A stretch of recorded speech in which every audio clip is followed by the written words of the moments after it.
Wang, and I'm an artist and activist.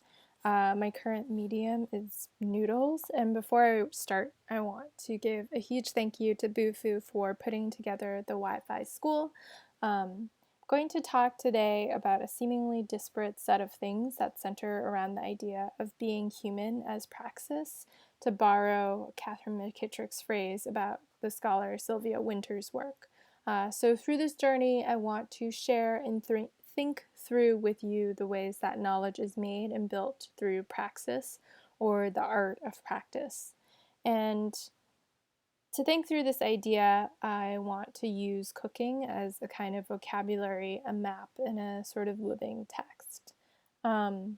And so to start off with, I'll give you a brief overview of actually how to make Mapo Tofu, a spicy Chinese dish, which is one of my favorite dishes. And I want to weave into this journey Ursula Le Guin's version of the Tao and Sylvia Wynter's essay, Unsettling the Coloniality of Being, Power, Truth, Freedom, towards the human after man, its overrepresentation, and an argument.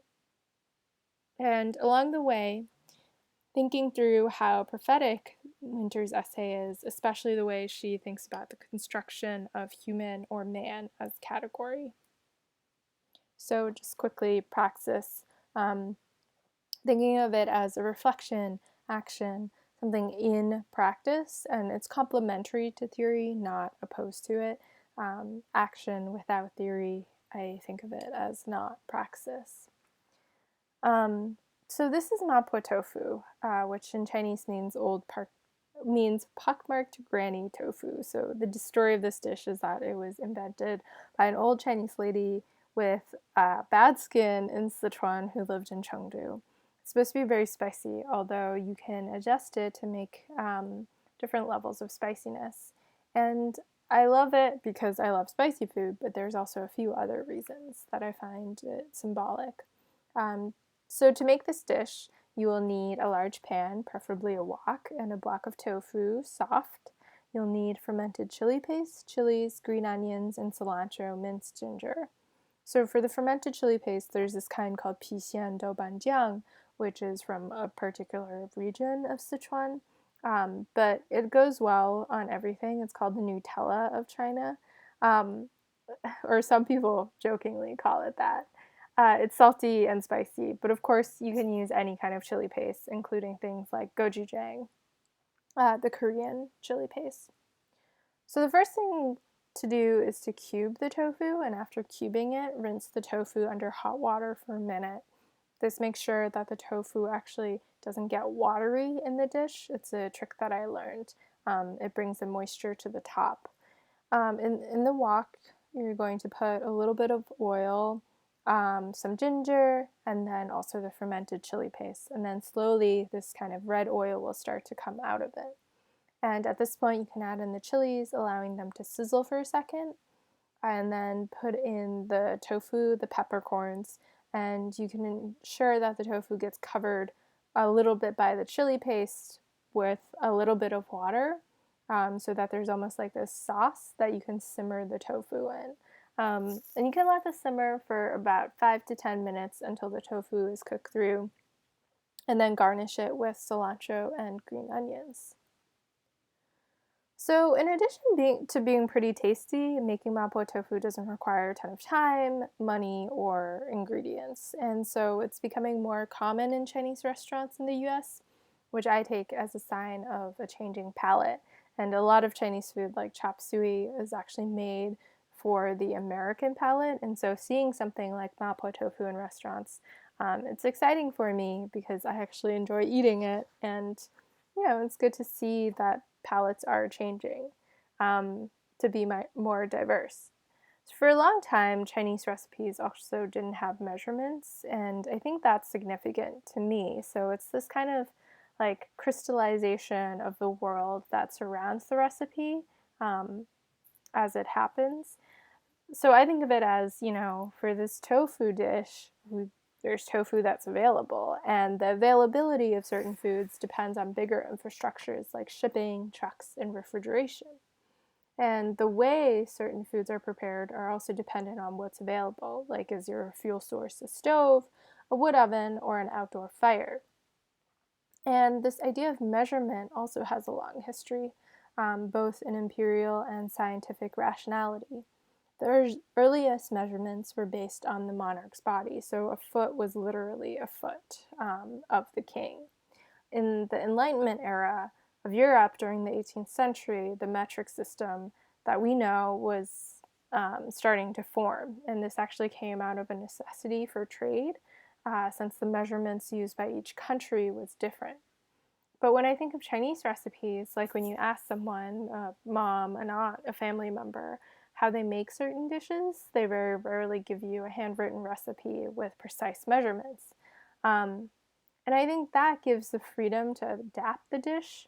It also relies on tasting the dish while it's cooking and an assumption that you've received the knowledge through a person rather than a book.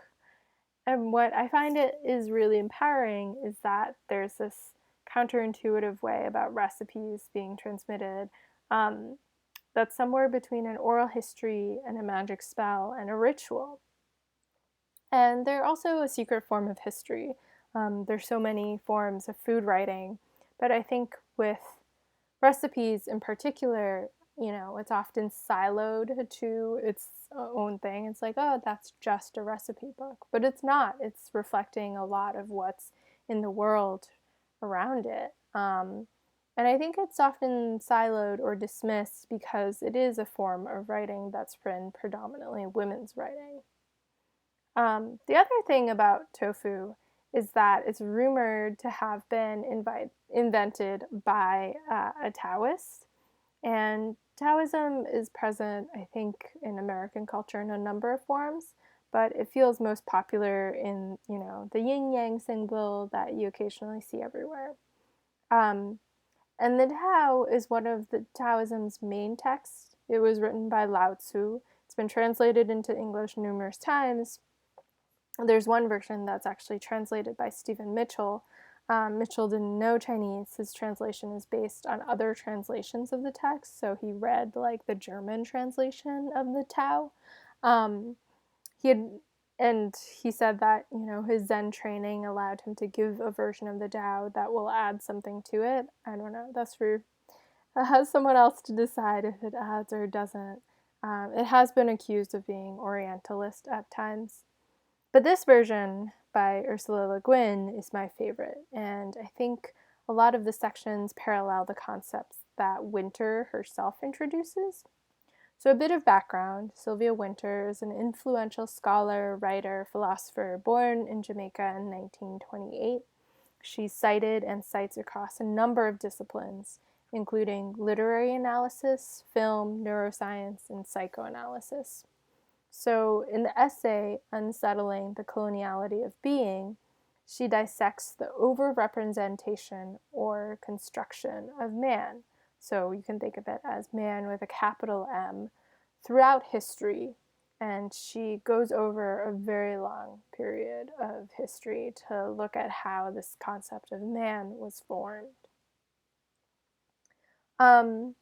And a larger concept that is tied in here, so she references Frantz Fanon several times, and I think it's important to define this, is she talks about Fanon's idea of sociogeny, and Fanon writes, besides phylogeny and ontogeny stands sociogeny. So phylogeny and ontogeny, they look at the biological development of species. And we can think of sociogeny as the process in which certain social phenomenon are ascribed to groups of people as if that phenomenon is biological or somehow quote-unquote natural. This makes sociogeny an important part of constructing race. So examples of this process include Asians being good at math, as one example, or as Wynter herself discusses in another essay, an open letter, it's called No Humans Involved, she describes how Daryl Gates of the LAPD ascribed the death of young black men due to police brutality and chokeholds as having different windpipes. That was the excuse of Daryl Gates at the time. And so basically, this is a way of codifying racism into something that seems biological or natural. And this is kind of one of the concepts that Wynter is looking to undo with this idea of deconstructing the concept of man. So the way that she outlines it, we can think of two phases of man being constructed. There's man one and man two. Man one is constructed early on, and it's useful towards thinking about colonialism and the specific kind of racism that colonialism instrumentalizes. So the construction is through theological means, so through religion, through Christianity, also through other forms of religion besides Christianity as well, but she focuses on kind of the Catholic and Christian church. There's this idea of the savage man that's built and notions of salvation. So you can see how this project of man one is really conducive to colonialism. It's not just that there's an idea of the other, but there's also this idea that salvation, which I think is important to note. So under colonialism, there's different groups of people, the other, but instead of just fighting them, so, it's an imperative for colonialism to save them. And by conquering them, subjugating them, it was convenient for colonialists to also absolve themselves of guilt. Man two is constructed here out of the European Enlightenment. So the key words to man two are a kind of humanist idea of man, scientific, Darwinian, and rational. Economic man is the way we might think of it. So this manifests in our lives in a way that is incredibly entangled. For example, you could think about the ways we think of like, oh, we have to optimize for this in our lives, or, optimization, or the way that we aspire to be productive, even, logical or rational in our everyday dealings. You can think of the ways that concept of like female hysteria and rationality has been used throughout history. This man, too, is just as crucial to our current regimes of power in constructing racism. So an example in this is the emphasis of artificial intelligence on rationality and how rational such algorithms are. When in fact scholars like Sophia Noble show that these algorithms are not neutral. But under the current regime of man two, rationality becomes naturalized. It's seen as an inherent step in human evolution for us to be more logical, more scientific, more rational, and less superstitious. So there's a lot more to this essay, and it's incredibly rich. And, she goes throughout history. She talks about, she has incredibly rich references. But I do want to start and talk about the possibilities of what this essay suggests, because it does relate to the Tao and also to this idea of praxis. So she ends the essay and actually refers back to Fanon's conclusion in Black Skin, White Masks. There is no white world, there is no white ethic, any more than there is a white intelligence. There are, in every part of the world, men who search. I am not a prisoner of history. I should not seek there for the meaning of my destiny. I should constantly remind myself that the real leap consists in introducing invention into existence. In the worlds through which I travel, I am endlessly creating myself. I am a part of being to the degree that I go beyond it. I think this is incredibly powerful. What does it mean to introduce invention into being? I think with all texts, there's ways to interpret and understand this phrase, but for me, the idea of invention into existence is the idea of defining living as it is being lived, the endlessly creating myself. So it's this kind of spiritual political call that Wynter and Fanon are proposing that feel very palpable in the Tao, which is very simply an examination into living. So the Tao doesn't prescribe how to live in a way that is explicit, sort of, like the Bible does. It's in some ways not a religious text, but a spiritual text. So, for example, the second chapter of the Tao, Soul Food, looks at how being and non-being arise together. By naming beauty, you acknowledge the existence of ugliness. Naming goodness is making wickedness.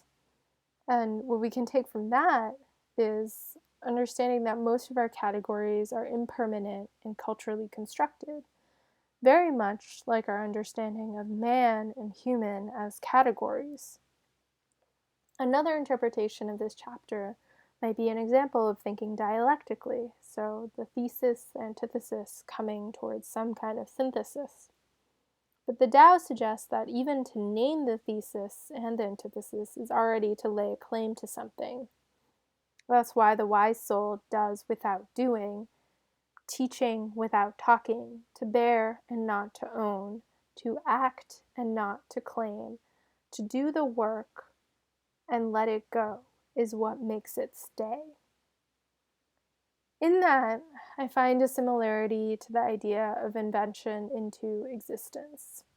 It's about traveling through the world and constantly creating the self, allowing for impermanence and change, rather than being a prisoner of history. It's also about a presence and inhabiting the present moment to fully create the self. And chapter 40 of the Tao sums it up very well, I think, which is to say, being is born of nothing. So what does this have to do with cooking? The way that I see it, cooking is this. Exactly, being is born of nothing.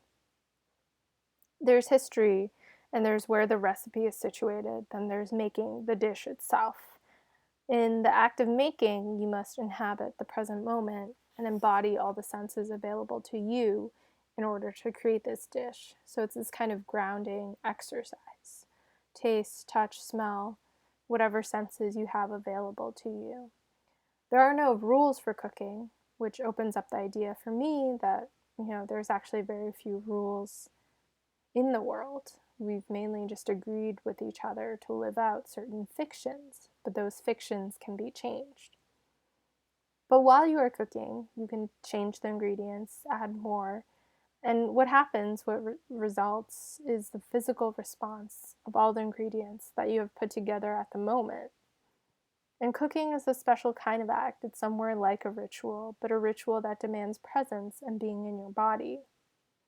So what I take from this, from cooking and rituals more broadly, is a way to offer us a way to enact invention into existence, living and being human as praxis.